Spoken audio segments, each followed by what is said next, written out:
जय जय यमुना तट जय धीवर जय जय यमुना तट जय धीवर आगे बिहारी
Hare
जन्मोत्सव में शामिल हो।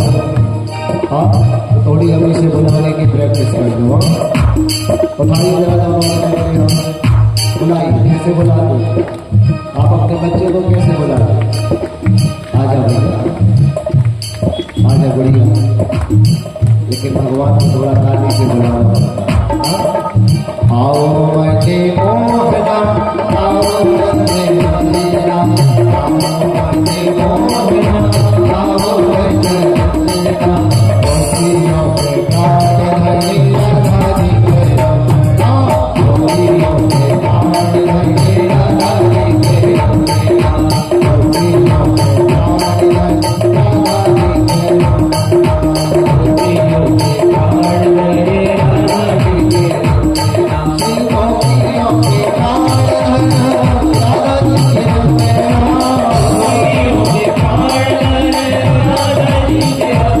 खुशियों के घाट धरे राधा जी के रमना, खुशियों के घाट धरे राधा जी के रमना, खुशियों के घाट धरे राधा जी के रमना, खुशियों के घाट धरे राधा जी के रमना, खुशियों के घाट धरे राधा जी के रमना, खुशियों के घाट धरे राधा जी के रमना। आओ मचे मोहना, ताली बजाओ, ताली से मंगल विवाह से हरे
ठाकुर जी को बुलाना भैया वृंदावन से, तो पहले बरसाने चलना पड़ेगा। और जब तक बरसाने की कोशिश में ठाकुरानी को नहीं बनाएंगे, तब तक वृंदावन बिहारी हमारे बीच नहीं आएंगे। वो तभी आएंगे हमारे बीच में जब हम श्री राधा रानी को बुलाएंगे। राधे राधे राधे राधे राधे राधे राधे राधे राधे मानवनी में राधे राधे मानवनी में राधे राधे मानवनी में राधे राधे मानवनी में राधे राधे। आप लोग बोल रहे कि नहीं बोल रहे? राधे राधे राधे राधे राधे राधे राधे। आप लोग बोल रहे हैं, आप सबको बोलना थोड़ा जोर से। हाँ, सबको पता लगे कि आप बोल रहे हैं, सब कथा में आ रहे हैं ना। और होगा दाद गली में, पाँच गली में, कुंज गली में, ओ माँ की बिहारी हमारी प्यारी, तुम्हारी प्यारी हम सबकी प्यारी, प्राणवल्लभा गोकुल जी में, मथुरा जी में, राम जी में, रमणीति में, गिरिगोवर्धन परिक्रमा में, हो परिक्रमा में, हो परिक्रमा में, अवध श्री में, अवध श्री में, जय राधे राधे, जय राधे राधे। आगे जरा दौड़ा हाथ में ताली शिवा करते भाव से गाइए जाए राधे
कृष्णचंद्र के युगल चरणों में कोटि कोटि नमन वंदन प्रणाम करते हुए अपना स्थान ग्रहण करें।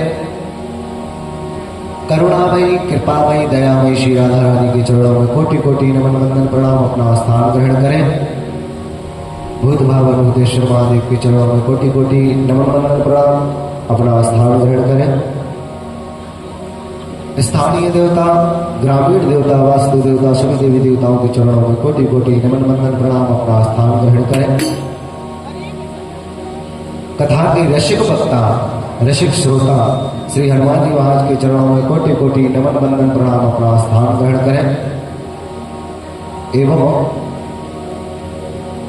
कथा के मध्य में विराजमान श्री विप्र ब्राह्मणों को चरणों में कोटि कोटि नमन वंदन प्रणाम अपना स्थान ग्रहण करें। कथा के मध्य में विराजे संगीत के सभी कलाकारों को प्यार भरा श्री राधे। अवध श्री हॉस्पिटल के सौजन्य से विश्वकर्मा परिवार द्वारा आयोजित श्रीमद् भागवत कथा, जिसमें कि पधारे हुए सभी भक्त वृंद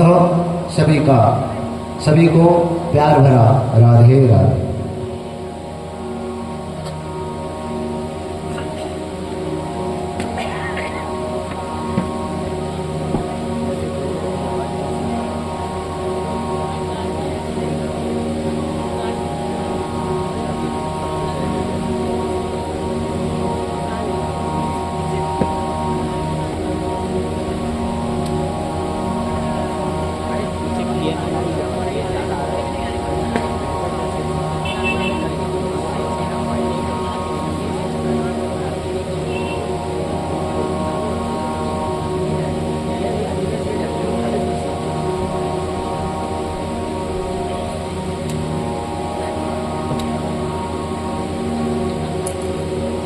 कल की हम मंगल बेला में श्रवण कर रहे थे कि किस प्रकार से ध्रुव जी महाराज को वृंदावन बिहारी लाल का दर्शन प्राप्त हुआ।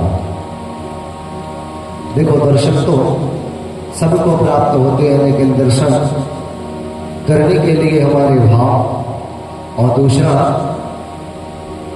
आंखों की शक्ति। भगवान ने जब अपना विराट स्वरूप केवल अर्जुन को ही दिखाया था तो उसके लिए भी आंखें देनी पड़ गई थी। प्रेम से कहिए श्री राम। हाँ, क्योंकि हम में वो क्षमता नहीं है कि हम प्रभु को देख पाए। भगवान की जो कृपा कटाक्ष होती है वो अदृश्य होती है, और अदृश्य केवल हमें प्रभु की कृपा कटाक्ष जो है वो महसूस करनी होती है। वो हमें महसूस करनी होती कि कृपा कटाक्ष प्रभु की किस प्रकार से। आज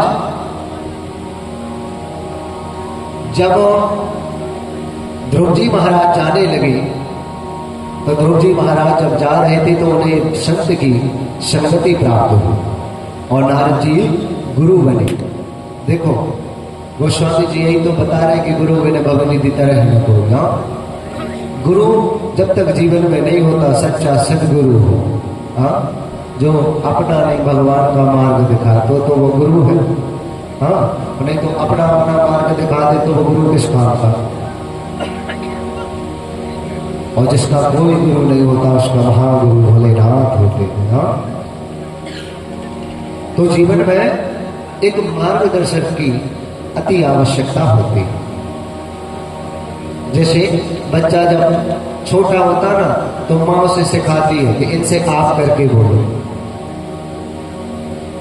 बच्चा धीरे धीरे बड़ा होता, देखो बच्चा जब स्कूल में जाता कई प्रकार के बच्चे मिलते हैं, कई प्रकार की वो बातें घर पर आके बताता है और घर पर आके जब बताता है तो माँ से बताती है कि नहीं बेटा ये गलत है, ये अच्छा है। एक बार हरिराम व्यास जी विशाखा सखी के अवतार थे और छाके ये रहने वाले थे। झांसी के पास ओरछा, जहां पर राजा राम सरकार का दिव्य दरबार है, वहां के ये निवासी थे।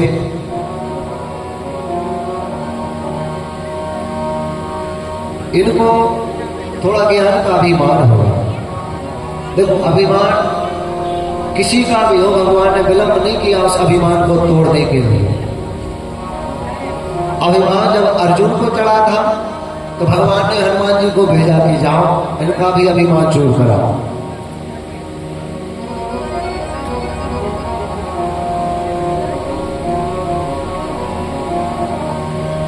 आज अर्जुन से हनुमान जी महाराज मिले हैं और चर्चा होने लगी। चर्चा जब हुई तो हनुमान जी महाराज बोले आप। जब चर्चा होने लगी तो अर्जुन जी आज हनुमान जी महाराज से बोल रहे कि प्रभु हे संत, क्योंकि भेष बदल करके गए थे और जब भेष बदल करके गए तो अर्जुन तो पहचान नहीं पाए। अर्जुन कहने लगे कि जलाशय किनारे था, जलाशय के सामने खड़े थे। बोले भगवान राम ने व्यर्थ में वानरों को परेशान किया, इतने बड़े बड़े पत्थर, इतने बड़े बड़े पहाड़ बनवाए एक पुल बनाने के लिए। अरे धनुर्धर हो तो मेरी जैसा हो कि मैं अपने बाणों का पुल बना लेता हूं। हनुमान जी महाराज बोले बिल्कुल बात सही है, आप बिल्कुल सही बात कह रहे हो, बहुत अच्छी बात। परंतु आपको मालूम है श्री रामचंद्र जी प्रभु के साथ कितने बड़े बड़े वीर योद्धा वानर थे। यदि वो आपके बाणों का पुल बना होता तो वो वैसे ही टूट जाता, इसीलिए तो पहाड़ों का पुल बनाया गया। इतना जब हनुमान जी ने कहा अर्जुन थोड़े प्रतिज्ञा में आ गए और प्रतिज्ञा में आ गए कि आप चिंता मत करो, मैं इस नदी पर मैं बाण का पुल बनाता हूं, उस पुल पे आप चल के जाना और टूटेगा नहीं। हनुमान जी महाराज बोले यदि टूट गया फिर? तो अर्जुन बोले मैं तुरंत अग्नि में अपने देह का परित्याग कर दूंगा। हनुमान जी महाराज बोले बिल्कुल ठीक।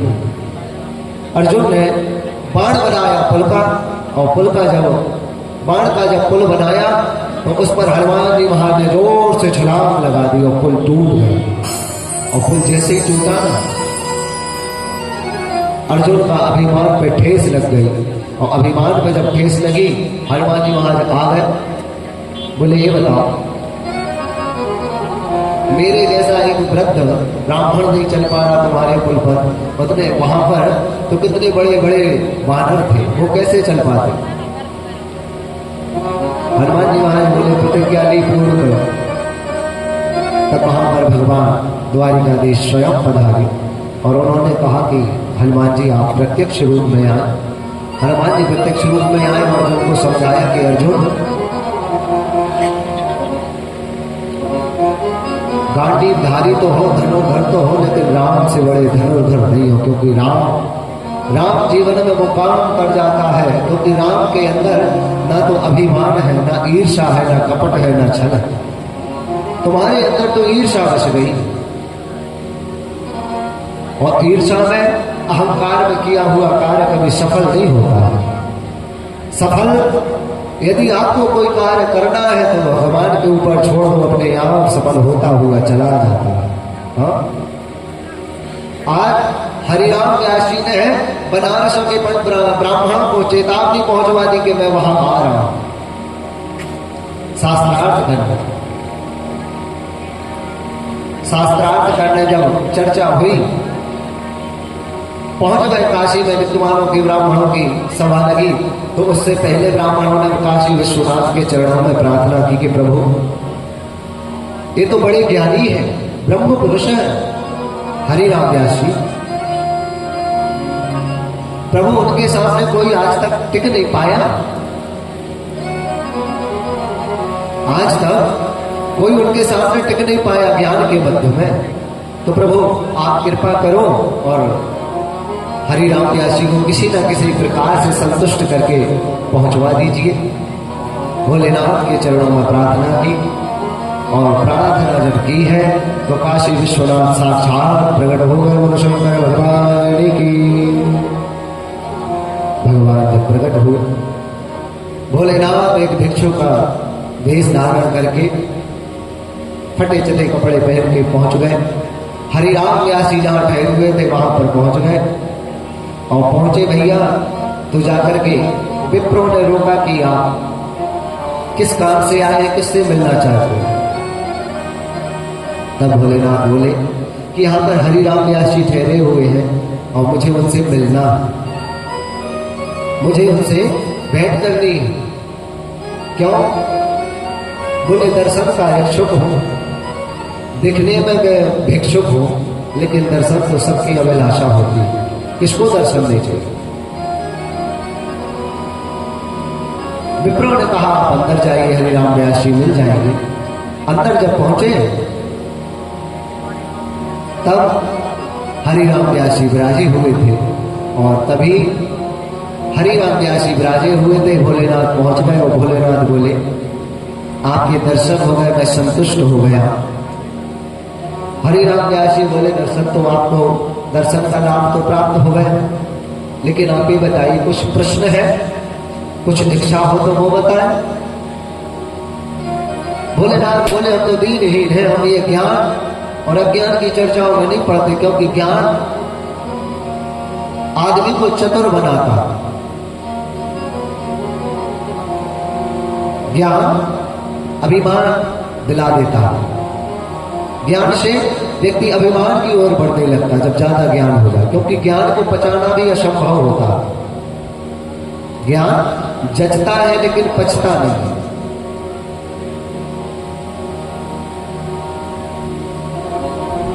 भोलेनाथ बोले हम तो भोले भाले हैं, और हमने सुना है जो भोला भाला होता है ना, उसे तुरंत प्रभु मिल जाते हैं। कि चतुराई चौपट करे, ज्ञानी होता खा, भोले भाले भगत को तुरंत प्रभु मिले जा। चतुराई जो होती है ना, बने बनाए काम को चौपट कर देती है, बिगाड़ देती है। चतुराई चौपट करे, ज्ञानी गोता खाए। ज्ञानियों के भगवान जो होते वो ब्रह्म होते हैं, क्योंकि भोलेपन से जो व्यक्ति पा सकता वो ज्ञान से नहीं पा सकता। क्यों? जैसे बच्चा कितना भोला होता, और जिसके सामने वो भोलेपन से अपने नाटक या अपने कृत्य, अपना खेलना प्रदर्शन करता है ना, तो सबको वो प्यारा लगता है, क्योंकि बच्चा है, निर्मल है, भोला, वो सबको प्रिय लगता। इसी प्रकार से भक्त भी भगवान को तभी प्रिय लगता जो भोला होगा।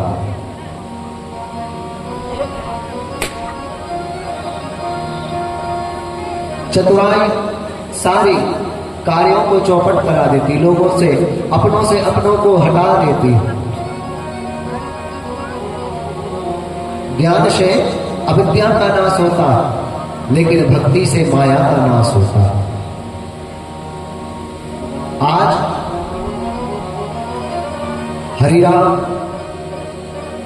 व्यास जी से प्रार्थना की और तभी भोलेनाथ बोलने लगे कि मेरा बस एक प्रश्न है, बस इसका उत्तर दीजिए। बोले ठीक है, आप बोलिए क्या प्रश्न है।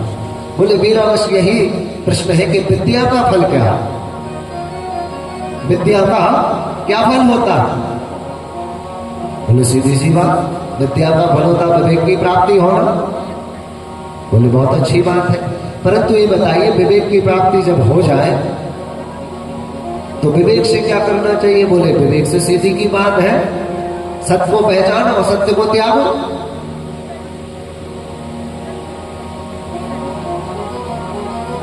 हरिराम व्यास जी तो बोले कि सत्य को पहचानो और सत्य को त्यागो। तभी भोलेनाथ बोले कि भैया आप ये बताइए, आप इतने बड़े ज्ञानी महापुरुष हैं, क्या आपको विद्या की प्राप्ति हुई है या नहीं। बोले विद्या की प्राप्ति नहीं होती तो मैं शास्त्रार्थ क्यों करता। तो भोलेनाथ बोले कि आप ये बताइए, आपको यदि विद्या की प्राप्ति है तो आप सबको पहचानो ना, आप उस ज्ञान को, आप उस विद्या को प्रभु के चरणों में समर्पित कर दो तो आपका जीवन का उद्धार हो जाएगा। हाँ, क्यों आप किसी को दुखी करते घूम रहे हो। हाँ, यदि आप किसी को दुखी करोगे तो क्या आपका ज्ञान बढ़ जाएगा, नहीं बढ़ सकता। जब इतनी चर्चा सुनी तो हरिराम व्यास जी तुरंत समझ गए कि ये कोई और नहीं, साक्षात कोई प्रभु पधारे। हरिराम व्यास जी तुरंत चरणों में गिर गए और चरणों में गिर के चरण पकड़ लिए, बताइए आप कौन है। तो साक्षात विश्वनाथ प्रकट हो गए। बोलो शंकर भगवान की जय। इस प्रकार से वह प्रकट हुए भगवान भोलेनाथ। बोले बस मेरी तो यही इच्छा कि आप भगवान की कितनी प्यारी सखी है विशाखा, तो आपको जो ज्ञान है, आपके अंदर जो विद्या का बल है, तो आप उसके प्रभु के चरणों में लगाइए, प्रभु की भक्ति में लगाइए, तब तो आपकी विद्या सफल है। हरिराम व्यास जी ने जब इतना सुना, भोलेनाथ कहते कि क्योंकि शिव की ही तो वाणी है कि उमा कहो हे अनुभव अपना, सत हरि भजन जगत सब सपना। हाँ, भगवान शिव पार्वती को सुना कह रहे हैं कि उमा कहो मैं अनुभव अपना, सत हरि भजन जगत सब सपना। ये जो संसार मुझे दिख रहा है ये सपने की भांति है, आज जो है वो कल नहीं होगा। हाँ, जो कल होगा वो परसों नहीं होगा। ये सब चलायमान है कि चलम चित्तम चलम वित्तम चलम जीवो, चला चले ही संसारा धर्म को ही निश्चला। सुखदेव जी महाराज कह रहे हैं कि ये सब चलायमान है, सब चलता जाता, सब चलता जाएगा, कुछ नहीं रुकने वाला। चलम चित्तम चलम वित्तम चलम जीवन यौवन, चला चले ही संसार धर्म को ही निश्चल। सुखदेव जी महाराज कह रहे हैं कि चलम चित्तम चलम वित्तम चलम जीवन यौवन। भैया सब कुछ चलायमान है, चलम चित्त, ये हमारा चित्त भी चलायमान है और हमारा मन भी चलायमान है। सब कुछ चलता रहता, सब कुछ चलता रहेगा। हाँ, अंत में जाके